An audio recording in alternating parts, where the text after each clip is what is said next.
Of সিজনেও গাছে আম, ব্যাপারটা অনেক আজব না? হ্যাঁ, আমি কিনেছি এরকম দুইটা আমের গাছ। বড় কথা হলো আমের সাইজ স্বাভাবিকের চেয়ে অনেক বড়।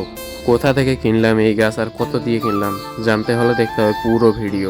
আপনাকে স্বাগতম আনলিমিটেড ভ্লগারের নতুন একটি ভিডিওতে। তো বেশি কথা না বলে চলুন ভিডিও শুরু করা যাক। আপনারা যে গাছটা দেখতে পারতেছেন এগুলা মাটিতে লাগারও প্রয়োজন হয় না, টবের মধ্যেই নাকি আম হয়, যেমনটা শুনেছিলাম। আমি টোটাল কিনছি দুইটাই হলো দুটা ভিন্ন জাতের। তবে একটা মজার বিষয় হলো এই গাছগুলাতে প্রতি বছরই আম হয়, মানে 12 মাসই আমের গাছ।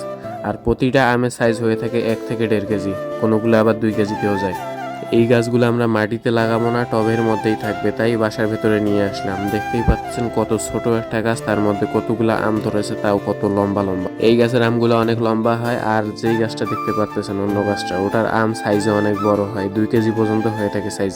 আমরা এই গাছগুলো এই দাদু থেকে সংগ্রহ করেছি, আপনারাও চালিয়ে নিতে পারেন, ওনার নার্সারি রয়েছে।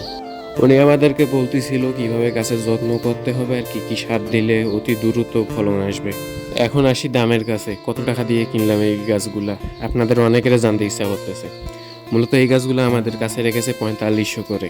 আপনারা অবশ্যই কমেন্ট করে জানাবেন এগুলো নেওয়া কি ঠিক হয়েছে নাকি হয়নি। আমার মতে দামটা অনেক বেশি হয়েছে, আপনাদের কি মনে হয় অবশ্যই কমেন্ট করে জানাবেন। আজকের ভিডিও এইটুকুই। ভিডিও ভালো লাগলে অবশ্যই লাইক করে দিবেন, আর চ্যানেলে নতুন হয়ে থাকলে সাবস্ক্রাইব করে দিবেন। আমার এই চ্যানেলে ভ্লগিং টাইপের ভিডিও আপলোড করা হবে, যারা এই ধরনের ভিডিও পছন্দ করেন সাবস্ক্রাইব করে দিয়েন। আল্লাহ হাফেজ।